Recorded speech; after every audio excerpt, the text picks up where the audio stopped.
Hello everyone, this is Junaid here from Edureka and I welcome you all to this session where I'll be speaking about data visualization using Python. So without any further delay, let's take a look at today's agenda. We'll start this session by discussing what is meant by data visualization and why do we need it. Following that, we shall see the benefits of visualization of data. Moving ahead, I'll be talking about tools that go in for visualization of data, and finally, we'll take a look at how data can be visualized using Python and its libraries. Before we begin, do consider subscribing to our channel and hit the bell icon to stay updated on training technologies. And also, if you're interested in online training certification in data analytics using Python, check out the link given in the description box below. So what is data visualization? With so much of information being collected through data analysis in business world today, we must have to print a picture of data so that we can interpret it. Data visualization gives us a clear idea of what information means to us by giving a visual context through maps or graphs. This makes data more natural for human mind to comprehend and therefore makes it easier to identify trends, patterns, outliers within the large dataset. So, why is this data visualization so important? Well, no matter what business or career you have chosen, data visualization can help by delivering data in the most efficient way as possible. As one of the essential steps in business intelligence process, data visualizations take the raw data, models it, and delivers the data so that it can be used efficiently. In advanced analytics, data scientists are creating machine learning algorithms to better compile essential data into visualizations that are easier to understand and interpret. Specifically, data visualization uses visual tool to communicate information in a manner that is universal, fast, and effective. This practice can help companies identify which areas are in need to be improved, which factors affect customer satisfaction and dissatisfaction, and what to do with specific products. Visualized data gives stakeholders, business owners, and decision makers a better prediction of sale volumes and further growth. So, what are the benefits of data visualization? Well, data visualization prospectively affects the organization's decision-making process with interactive visual representation of data. Businesses can now recognize patterns more quickly because they can interpret data in a graphical or pictorial form. Here are some of the specific ways that data visualization can benefit an organization. Starting off with correlations in relationships, trends over time, frequency, examine the market, risk and reward. Let's see each of these in detail, right? Starting off with correlation in relationship. Without data visualization, it is a challenge to identify the correlation between the relationship of independent variables. By making sense of those independent variables, we can make better of the business decisions. Then we have trends over time. While this seems like an obvious use of data visualization, it is one of the most valuable applications. It's impossible to make prediction without having the necessary information from past and present. Trends over time tell us where we were and where we can potentially grow. Then we have frequency. Closely related to trends over time is frequency. By examining the rate or how often customer purchases and when they buy gives a better feel of how potential new customers might act and react to different marketing and customer acquisition stages. Then we have examining the market. Data visualization takes information from different markets to give you insight in which audience to focus your attention on, which one can stay away from. We get a clear picture of the opportunities within those markets by disciplining its data on various charts and graphs. Risk and reward. Looking at value and risk metrics requires expertise because without data visualization, we must interpret complicated spreadsheet and numbers. Once information is visualized, we can then pinpoint the area that may or may not require an action. Now that we know the importance of data visualization and how it is being used in real world, let us now take a look at various tools for data visualization. If you're someone who thinks we have few tools for visualization, well, let me tell you, we have a lot of tools for visualization. Some visualization tools are dedicated software, for example, Tableau, Power BI, TensorBoard, and many more. And some are built in with a language such as with Python, we have Marplotlib, Plotty, Sleepon, and many more. Alright guys, so let us now do one thing. Let me now take you to my code editor and take up a small data set from Kaggle on IPL Dataset, which would range from all the matches from 2008 to 2020. And let's see how we can find relationship between most of the independent parameters and also see how we can visualize them on a graphical scale. Alright guys, the data set that I'm going to use over here is one of the popular one, that is IPL Dataset. And thing over here is I'll be having all the records of all the matches and all of the events that have happened during the IPL matches all the way from 2008 to 2020. So first off, what we are going to do is, first off, we need to import a library, that is pandas. So import pandas as pd. Let us also import numpy and as np. Similarly, what I'm going to do is we'll also import Marplotlib. And finally, let us also import another visualization tool, that is Seaborn. So I have already installed all of these libraries. By any chance, if you haven't installed these libraries, all you can do is you just have to do this exclamatory mark and use the pip command, pip install Seaborn or any other library that you want. And let me quickly execute this now. So as you can see, we have imported this. So the next thing that we want is to get our data. So let me give a comment here. So load data. To load our data, first we're going to use pandas. Pandas here we have given as pd.read.csv, and this is present in my current working directory. And the data set that I'm going to use here is IPL matches from 2008 to 2020. And let us also give this a variable name here. We'll say it as data. And let me execute this now. So now we have loaded our data. Let's see how our data would look like. So just to see how our data would look like, all I'm going to do is data.head and let me hit enter. And you will see all the list of columns and rows that is available here in brief. Now, if I want to see the last 5 data set, all I can do is I just need to give here as -5 and hit enter. This would first off give me the first 5 data set and also the last 5 data set. And now apart from that, another useful tool that we can do here is data.info. And what this data.info does is it gives us a summary of every column. So now, for example, we have city, date, player of a match and all that. So here we can see here. So player of a match, venue, and it will tell us what is the data type of that particular object. And it also tells how many non-zero values are there. And how to determine what is the total number of values, you can just use the ID. So ID cannot be null. If ID is null, that means that that particular row doesn't exist. So here we have total number of values as 816. So you can see here we have 803 non-null values, which means over here we have like 813 minus 803. That is somewhere around 813 values are there and 3 values are missing over here. And here, as you can see, we don't have any missing values. Similarly over here.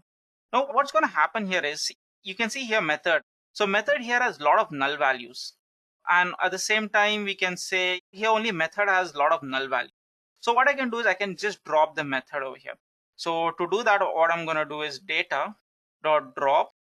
And now all I'm going to do here is pass this value method. So let me copy this and put this in a form of a string here.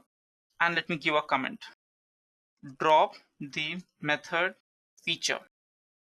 As I've mentioned, the reason I'm dropping the method is because we have a lot of null values, and as long as we have null values, we cannot perform any computation. So now let me execute this, and you can see we're getting an error. The reason why I'm getting this error is because I have not defined an axis. So defining an axis when you're trying to drop is very important. So let me give here as axis, and axis, if I put 0, it means it removes a row, and if I put 1, it means it removes a column. So I want the entire column to be removed, so it's going to be 1. So as you can see here, this method is in there. But you know what? Still, we have to update this data frame over here. So in order to do that, let me show you what I'm trying to say. If I type here data.info, you'll see that, this method still exists. The reason is because I have not updated our data set. And there are 2 ways you can do it. Either you can assign this data over here and create a new variable data, or the other way you can do is use in place. So if I put here comma, in place is equal to true, this would save us the time of assigning new variable. And I'll just hit enter. If I click on this data.info again, and you will see here that we won't have this method. It's not there over here. So now what we're going to do is let's try plotting a couple of values. And as we have already imported our libraries for visualization, that is Matplotlib and Seaborn, now let's see what we can do here. So first off, what we'll do is we'll plot a pie chart wherein whichever team has won and how many times they have won. and we are going to represent this in the form of a pie chart. So let me give the comment here and heading which goes something like most wins in IPL. So for that, first we'll take a temporary variable here, and as we know we have pd dot data frame, and now what I'm going to do here is I'll create a data frame here, winner winn, and the data that this key holds is data dot winner. I hope you understand what this data dot winner contains. So as you can see here, data dot winner over here contains nothing but the name of the teams that have won that IPL match that particular year. So this is what data dot winner does, and what I'm going to do here is we have created this data frame which has winner in this, and now what I'm going to do is count wins, because we need number of times these people have won. So count wins, so there will be temp dot values counts, and now we are going to print count win. This would return us the number of times these people have won. So Mumbai Indians have won this match 120 times throughout the IPL. And then we have Gujarat Lions, we have Deccan Chargers. Similarly, we have Kolkata Knight Riders over here in 99 wins, total number of matches that they have won. And now what I'm going to do is I'm going to give the label for this. So labels. So I'm going to create a list x of 0 for x in countwins.key. So count win is nothing but a dictionary, and key over here is nothing but Mumbai Indians, Chennai Super Kings, and all that. So let me quickly give that up here. Dot keys, let me hit enter. As of now, let me comment this and let me see what our labels contain. As you can see here, X is not found. The reason why I'm getting that is because this has to be in uppercase, and let me execute this once again. So as you can see here, we are getting the list of all the teams that have won, and now we are going to plot this. So to plot, what I'm going to do here is I'll take plt dot subplots. Here I'm going to give the figure size, let's say 20,12, and here we'll give a reference variable here, bar, comma axis, and now we'll have ax. This would be equal to plt dot pi, and now here x, which is going to be count wins. So it's going to be this part over here, count wins, and then we also have to give the labels. So labels, this will be nothing but the labels that we have captured here. All right, so let us also provide the title for this, plt.title. So here will be most wins in IPL. And then we'll also assign a font size for this. This would be equal to, let's say, 17. And let me execute this. So yeah, I don't want this text over here. So what I'm going to do is plt.show. So now what I want is, we have a pie chart here which represents how many teams have won how many number of times. But just by looking at a pie chart, it's pretty impossible to predict the values. So for that, what I'm going to do here is when I'm plotting a pie chart, I will also pass another argument here. So this argument would be something like autoplot ct, and here it's going to be as simple as percentage dot 1f, and then also pass percentage over here, and let me execute this. So as you can see here, throughout the matches that we have, total number of matches, Mumbai Indians have won 14.8 number of times. Similarly, Chennai Super Kings have won 13.1 times, and Kolkata Knight Riders have won 12.2% of the times. This is one attribute that we have visualized. So most wins in IPL.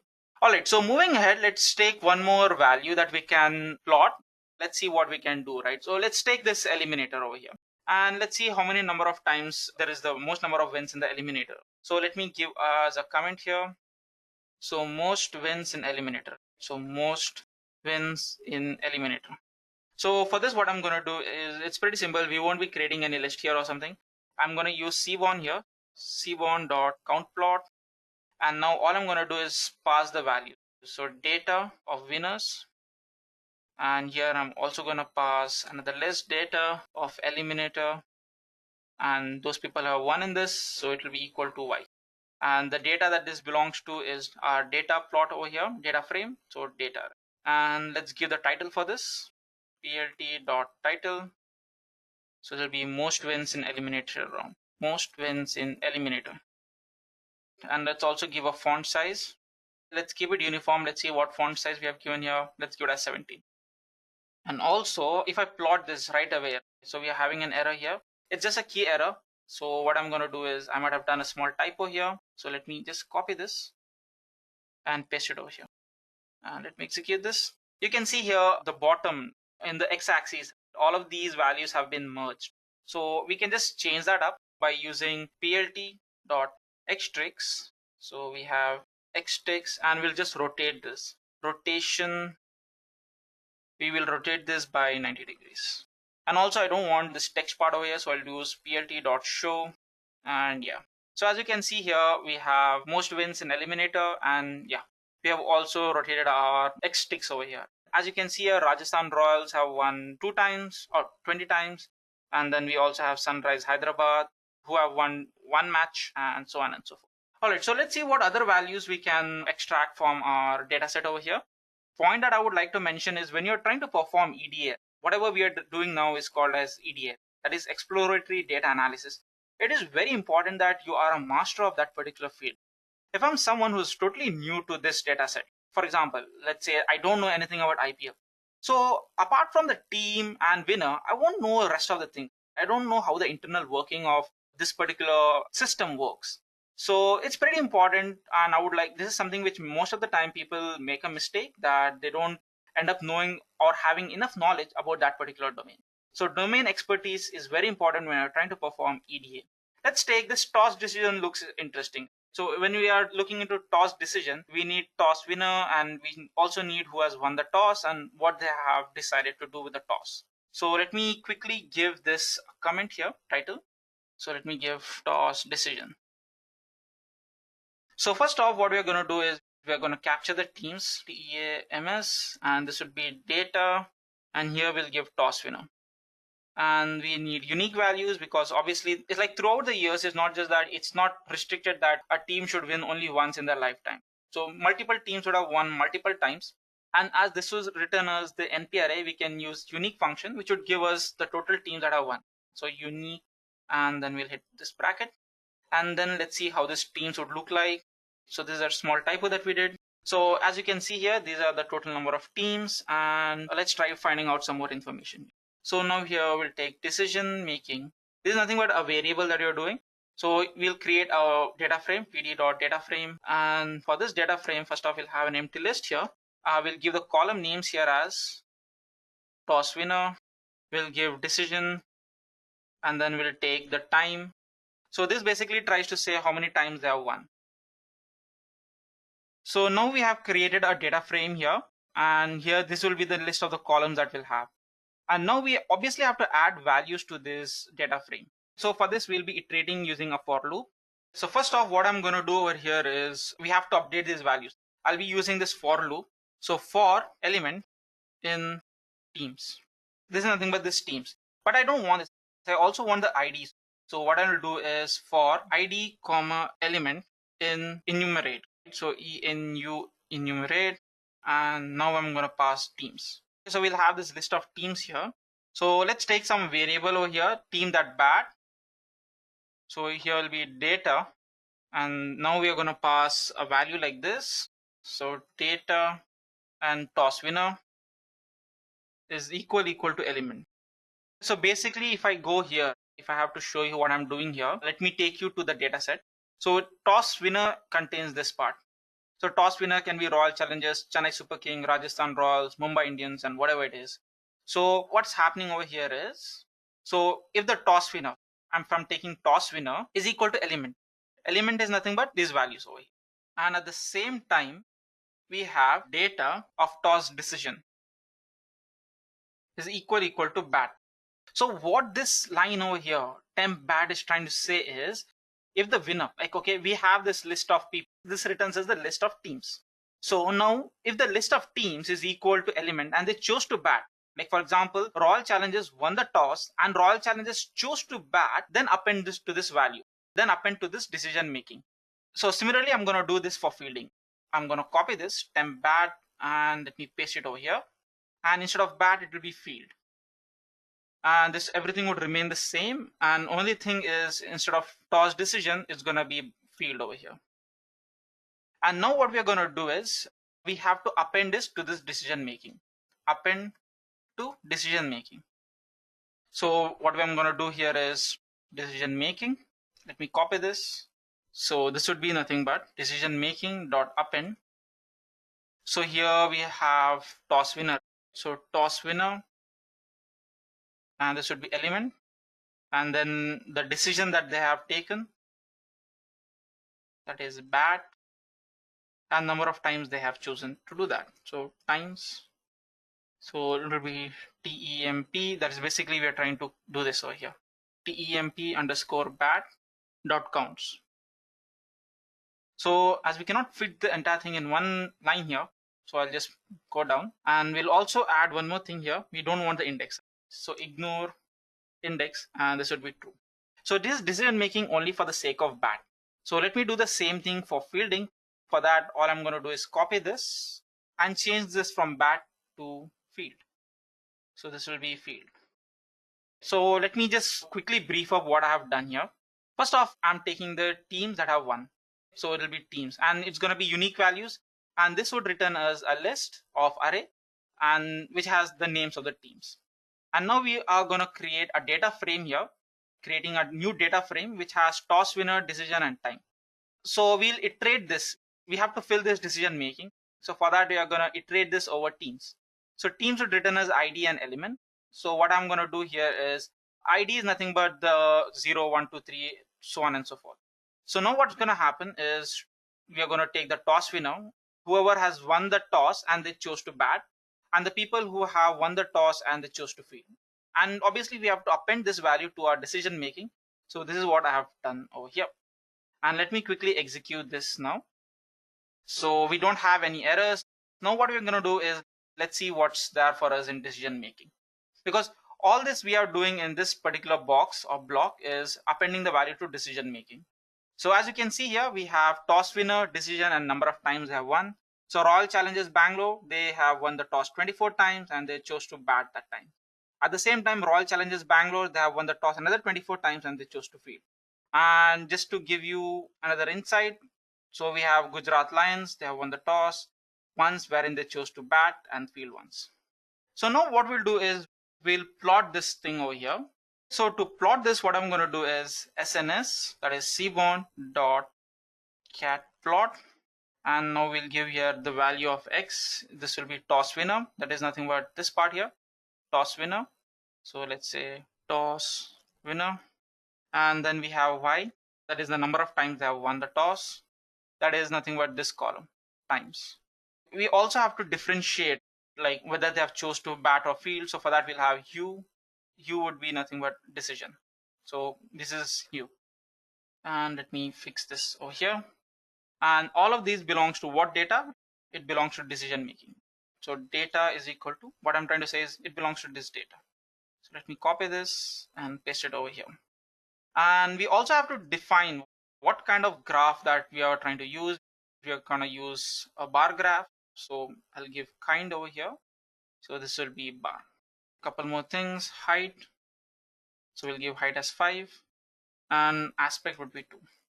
And apart from that, let us also add plt.xtrix. So we don't want all the values to merge. So we'll just rotate by 90 degrees. So let me add a couple more attributes. We also want title, plt.title. And here we'll say title to be something like top, or it will be toss decision per team of teams. And we'll also give some X label because we want to show what our X side of the data represents. So X label here is nothing but IPL teams, and similarly Y label over here is toss decision. And yeah, this should be sufficient. What I'm going to do is let me execute this block of code here. As you can see here, we are getting the visualization of whatever data we have over here in this particular table. Whatever data was present here, we have just put that in a graphical form.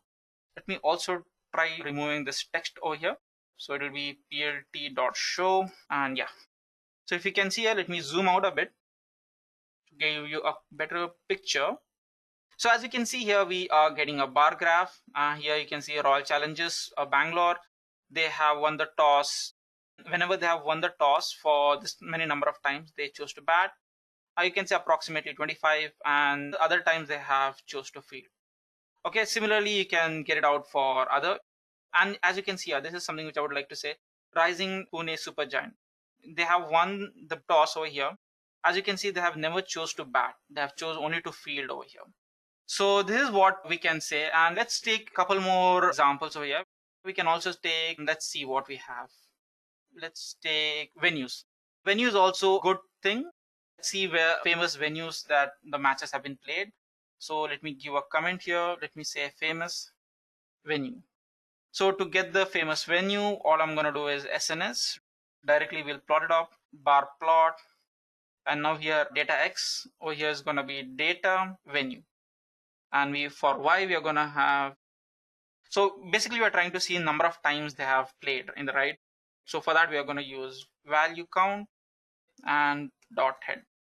The reason, as we have mentioned, it's not venue number of times, it's a famous venue. So we'll have top 8. This would represent the value. And similarly for Y, what I'm going to do here is Y is equal to data, same thing, venue dot value counts underscore counts. Now obviously for top 8, so head 8. And as you can see here, we have taken values. So this would give us the number of times. I also want the index. So index will be over here, and the data that we are trying to get this from. So data, this would be nothing but data frame. So let me quickly execute this. So let us add a couple more values over here. Let's say plt dot title. Let's say famous venue. And x label plt dot x label. So venue count. And at the same time y label plt dot y label. So venue. So let me execute this. So as you can see here, we have top 8 venues, and these are nothing but the venues, and these are nothing but the number of times they have played. You can see over here in our Karnataka Chinnaswamy Stadium, they have played somewhere around 65 matches. Then you have Eden Garden, which is wherein they have played around 75-ish kind of matches. Oh, here we have famous venues. If I want to get to know all the values, so for that, what I'm going to do is going to remove this, and I'm going to remove the head because head is going to give me by default top 5 values. So I'll just hit this. So as you can see, we have a lot of stadiums and there's a lot of data over here. So for now, what I'm going to do is I'm just going to replace this by head here. We'll keep top 8 venues which are there. So if I want for the top 10, all I'm going to do is top 10. And so as you can see here, we get the top 10 venues. If I don't want this, I'll just put here plt.show and hit enter. Yeah. So this is how we can find out top 10 venues. So finally, let's do one thing. Let's see what other things that we can do. Some data that we haven't touched. Over here, we have this empire. So this empire data, something which we haven't touched over here. Let's try figuring out any relationship that we can get over here. So we have 2 types. We have empire 1 and we have empire 2. Let's see top 5 empire 1s. Let's try getting on visualizing that data. So here will be top 5 UMPI empire 1. So for this, all I'm going to do is directly jump for cbon sns.barplot. And here in my X data, what I want is data, and I'm going to pass empire 1. And now similar to what we have done earlier, we'll have the counts as well, value counts, and then we'll give head. Remember, head by default gives us the top 5 values. So head, and then we'll have index. Similarly, we need to do this for Y because we have to plot this across X and Y axes. So it's going to be the same thing. So let me just copy this. Instead of index, it's going to be values. So let me paste this over here, and this is going to be values. And now finally, the data that we're going to take this from is from our data set. And now what I'm going to do here is plt.xlabel we'll give here as empire 1, and then plt.ylabel we'll give here as match code. That is number of matches they have played, match count. And then plot title, we'll say top 5 empire _1. And then finally plt.show. Let us execute this. This is a key value error. So somewhere I might have gone with a typo. So let me quickly fix that up. So we'll copy this And let's go down here and we'll paste it over here. Oh yeah, I have given extra space. Let me just replace this. Similarly over here.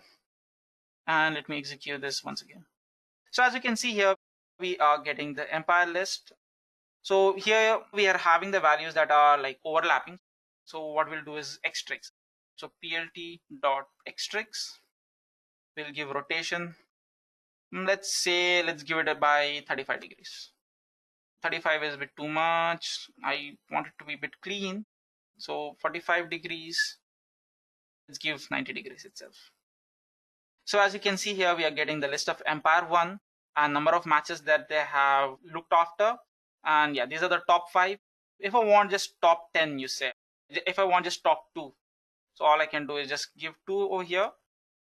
And yeah, so you can see we'll get top 2. And if you want top 6 or something, all you need to do is change the value of head over here. And we'll get top 6 empires over here. Similarly, before we end this session, let's have one more. We'll also do it for Empire 2. So everything remains the same. So I'll just copy the same code over here and let me paste it here. And this is, instead of 1, this is going to be 2 here. And instead of 1, it's going to be 2. Now, only thing that I'm going to change over here is, as you can see here, I have put the values. I have put the values on the y-axis and index on the x-axis. So just to keep a bit different, so I'll give here as values and this will be index. And similarly, I'm going to change this over here. I'll change this from match count. This will be somewhere over here. And here we'll give empire 2. And this is something similar. Only thing is the augmentation of this would change. And let me quickly execute this. So as you can see here, we have changed the augmentation. We have S. Ravi, the empire 2, who has played somewhere like 80 matches. The reason why we are getting in this manner is because we have rotated this. We don't want to rotate our graph. So let me execute this. So as you can see here, we have S. Ravi, who has won 80 number of times. We have R.J. Tucker, who has played matches, who have supervised around 40 matches. Then we have Nitin Menon, who have approximately 36 or something. So this is how we can visualize our data. So now you might be wondering, why is this data visualization so important? Well, sometimes when you're trying to create a model, you want very specific number of values or data. And it's very important that we visualize and we also get so and so information just to create some relationships. So if you take an example of linear regression, we don't need to consider 2 values that are dependent on each other. With this plotting, right, we can find if any values are dependent upon each other or not. All right, guys, with this, we come to the end of our session. I hope you enjoyed and learned something new. If you have any further queries, please do mention them in the comment box below. Until next time, goodbye and take care. I hope you have enjoyed listening to this video. Please be kind enough to like it, and you can comment any of your doubts and queries, and we will reply them at the earliest. Do look out for more videos in our playlist and subscribe to Edureka channel to learn more. Happy learning!